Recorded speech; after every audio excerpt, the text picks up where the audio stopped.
Hola, buenas tardes. Les hablo desde el puerto de Mazarrón. Este paraíso que ven a mis espaldas es un sitio sin igual en el mundo, yo creo. Aquí se está estupendamente. Y no les voy a engañar. Hoy les hablo de mis libros, de la trilogía Caradoc. Este es el primer volumen.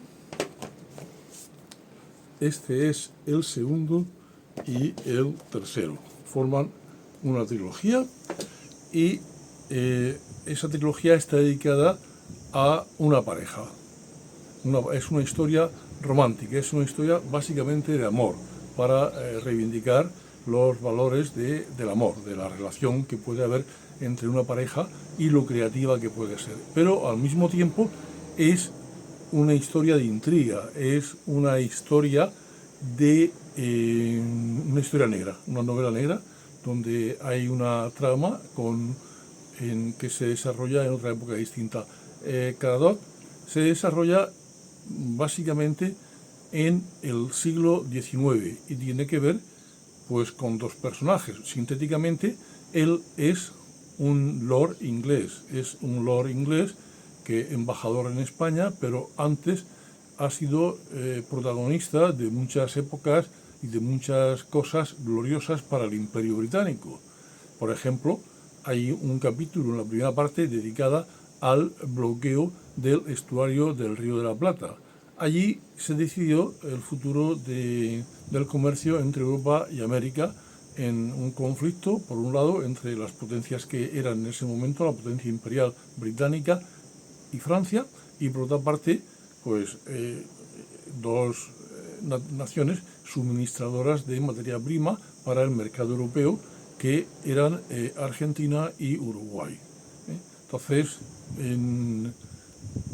él se valió de este personaje. Es un personaje con unas habilidades no solo diplomáticas, sino galantes, de las cuales se valía para la política, y sedujo a la hija de Juan Manuel Rosas, el líder, el caudillo argentino de la época, y lo utilizó para satisfacer sus planes. Bueno, en realidad este personaje, el primer volumen va dedicado a él. Se trata de contrapesar los dos personajes de Caradoc y de Joaquina, la protagonista femenina. El carácter de Caradoc, la personalidad de Caradoc, era la de un lord británico, un preboste del imperio, un hombre todopoderoso, con una gran riqueza personal, y que estuvo en el Congreso de Viena, donde se decidió el futuro de Europa, estuvo en la guerra española, fue auxiliar de Wellington en la guerra contra Napoleón. Su mujer fue la princesa Bagration, que también contribuyó con sus habilidades femeninas, en este caso, a la política de su país, de Rusia, en Viena, en el Congreso de Viena. Pero sobre todo lo que quiero poner de relieve en la primera parte de la trilogía es la potencia del personaje masculino. Es decir, un individuo con muchas habilidades y que las utilizó en todos los terrenos. Por contrapartida, el personaje femenino, a quien básicamente va desarrollado el segundo y el tercer libro, es una mujer murciana muy humilde, de la extracción más humilde posible. Se basa principalmente en Murcia, pero tiene escenarios en Argentina, como he dicho, tiene escenarios en Londres, en Cambridge, tiene escenarios en París y tiene escenarios también en el sur de Francia, en el País Vasco francés, aparte de Madrid, naturalmente.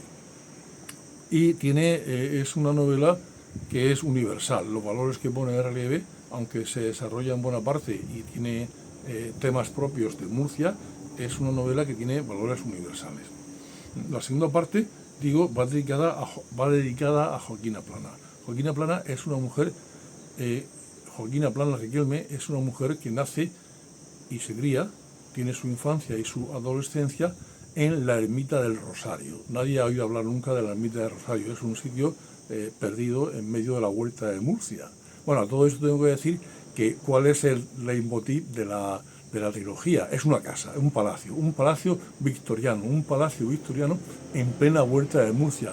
Nadie se imagina que pueda haber qué hace un palacio victoriano con sus tejados de pendiente inclinada, con su porche, con sus digamos entramados de madera, con sus tarimas, sus cortinones, con un jardín victoriano. ¿Qué hace un palacio victoriano en Murcia? Yo soy de Murcia, en ese lugar jugaba en mi infancia, y la gente, pues en Murcia, a todo lo que es viejo dice que es de los moros. Es árabe, no es cierto, es decir, es un palacio victoriano. Y sin embargo, incluso la academia, es decir, la academia y los que son entendidos quieren hacernos creer que se trata de una mansión que es habitual aquí en Murcia, que es la Torre. La Torre murciana es una genuina vivienda de Murcia que abunda en la huerta y con un perfil muy característico, una fisonomía muy característica, pero la Torre Caradoc no es, se llamaba así Torre Caradoc, pero no es una torre murciana, es un palacio victoriano. ¿Qué hace un palacio victoriano en la Huerta de Murcia? Esta es otra cuestión. Ya, por tanto, hay tres elementos. Primero, el personaje masculino, que es un alto dignatario de la diplomacia por todos los medios británica. Hay, ahora lo vamos a ver con más profundidad, un personaje femenino, y hay una casa. Esa casa también es protagonista de la trilogía. Joaquina Plana nace en la Huerta de Murcia, pero merced a un conflicto familiar abandona muy pronto la casa, se tiene que ganar la vida, y en esa época había, para una chica no letrada y pobre e ignorante, había pocas cosas, y termina ejerciendo lo que su cuerpo le ofrecía o le permitía en un barrio de Cartagena. Cartagena es una base naval y tiene un barrio que es el equivalente al barrio chino de otros sitios. Pues ella terminó trabajando en un café cantante. Un café cantante era un sitio pues que hacía de todo. Ahí se cantaba básicamente cante flamenco. Cartagena, aparte de ser una base naval, tiene industria minera y tiene una variedad de cante específico, de cante flamenco, que es el cante de mineras, la taranta. Pero allí pues era un poco donde los marineros, los señores, hacían contacto con las damas para proseguir su contacto por otras vías en otros sitios. Bien, esto lo digo para poner en contexto de cómo conoció Caradoc a Joaquina. Bueno, no quiero extenderme mucho. El hecho es que hay un momento clave. Caradoc está en peligro de muerte. Cae en desgracia, es abandonado por todos y contrae unas fiebres palúdicas muy típicas de Cartagena por el almarjal. Es una laguna infecta, y entonces está al borde de la muerte. En ese momento que está abandonado de todos, hay solamente, además sin esperanzas de nada porque estaba arruinado, hay una mujer que, con riesgo de su vida, una mujer, ya digo, que ejercía, digamos, las labores más bajas de la sociedad, que a riesgo de su vida le acompaña en todo momento. Cuando despierta él de su letargo, de sus atormentadas pesadillas, descubre que al lado suyo está esta mujer, no le abandona, siente su calor, y el razonamiento es claro. Es decir, ¿qué puedo yo temer de una persona que lo pierde todo por mí? Y yo, ¿qué tengo que no sea debido a ella? Porque podría estar muerto en este momento. Entonces, eso es el factor desencadenante de un amor que se prolonga a lo largo de toda la trilogía.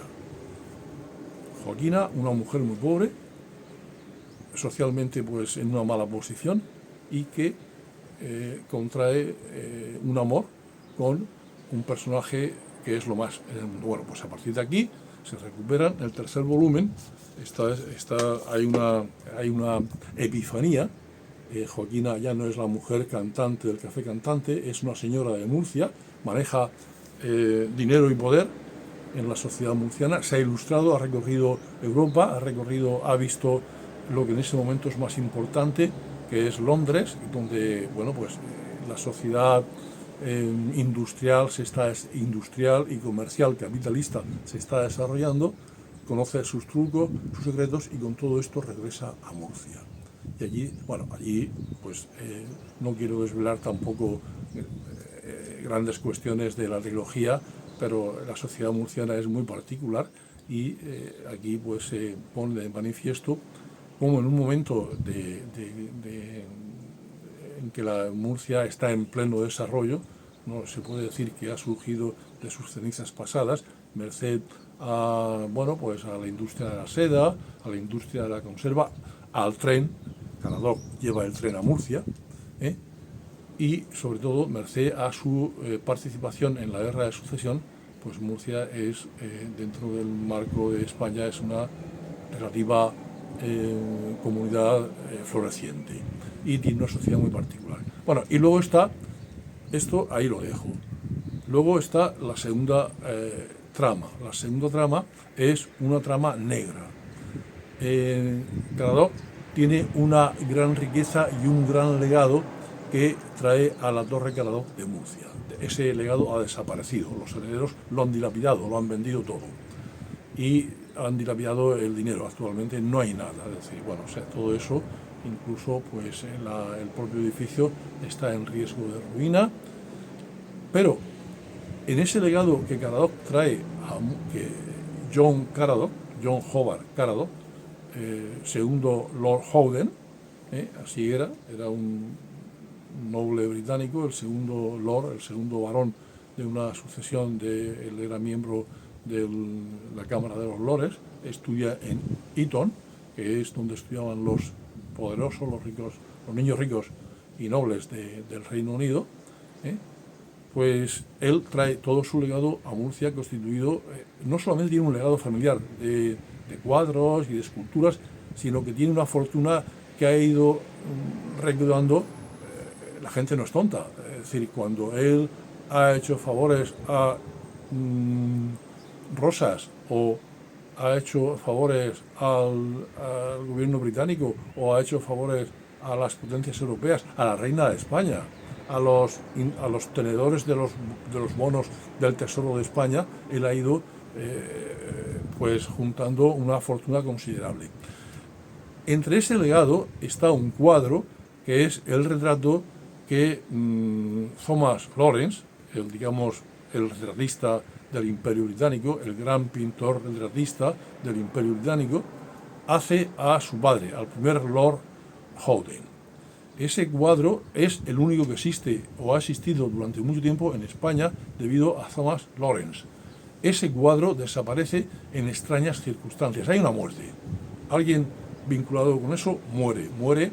Los de Murcia sabrán que es un sitio, porque en la novela negra no pasan las cosas en los grandes sitios ni en los grandes escenarios. Yo soy probabilístico y sé precisamente que es muy difícil que algo ocurra en algún sitio que tenga importancia. Es decir, nadie lleva a alguien a matarlo por asesinato a la Torre de la Catedral o al Casino de Murcia.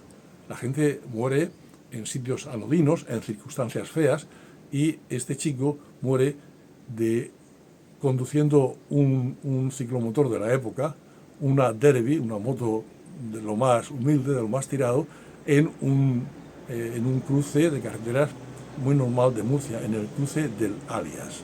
El cruce del Alias es la única muerte que se produce, no sé por qué digo esto, es la única muerte que se produce en la novela, pero lo importante es que el cuadro desaparece, y desaparece en medio de una trama.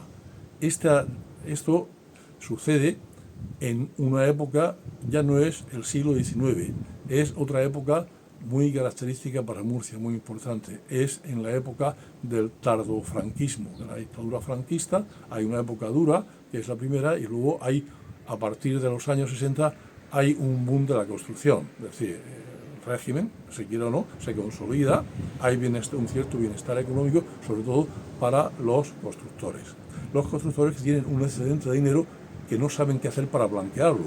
Tampoco Hacienda se preocupa mucho por perseguirlos, pero ya sobrepasa lo que ganan, sobrepasa cualquier medida y tienen que blanquearlo. Y en este caso lo blanquean comprando arte. Entonces hay constructores en esa época en Murcia que se dedican a blanquear su fortuna comprando arte.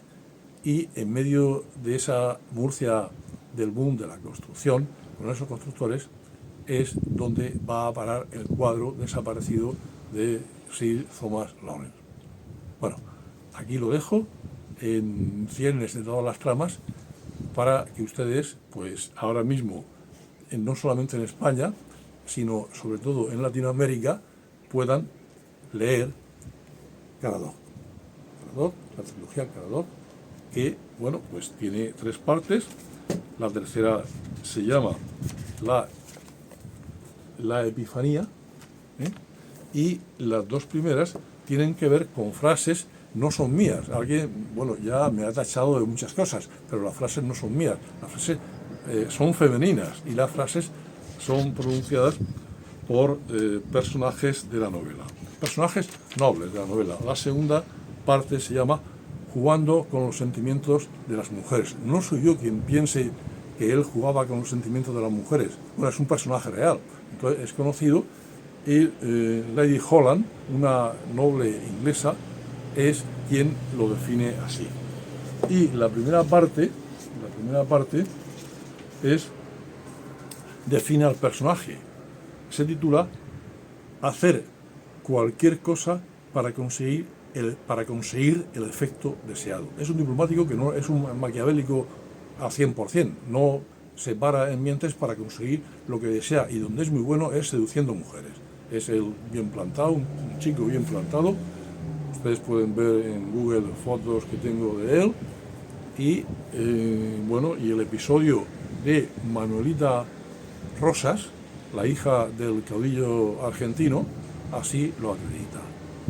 Ahora, además, pienso en próximas novelas ampliar los escenarios latinoamericanos. Hay una segunda serie de novelas que se llama Cuentos o Historias de la Guerra Híbrida, que se va a desarrollar en gran parte en México y seguramente en más lugares. Yo tengo la fortuna o la desgracia de que he sido trabajo en temas de asesoramiento y en misiones de cooperación con Latinoamérica sobre tecnología educativa, sobre docencia virtual y todo esto, y he visitado bastantes sitios de Latinoamérica. En todos ellos me han tratado muy bien y presumo de tener un cierto conocimiento de esos sitios.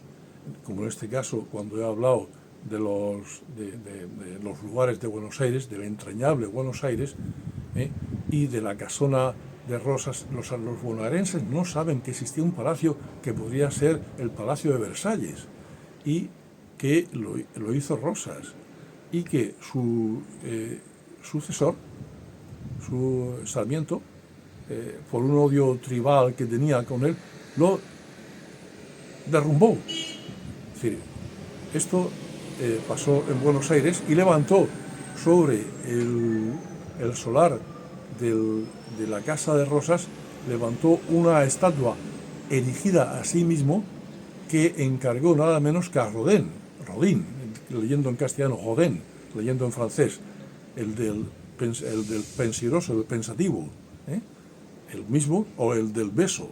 Ustedes sabrán que Rodin hizo esculturas tremendas, ¿no? Como el pensativo o como el beso. Bueno, pues además de estas hizo una estatua que Sarmiento le encargó en el Casón de Rosas. Bueno, pues igual que tengo un cierto conocimiento de Buenos Aires, también de México, y esa futura novela será en México.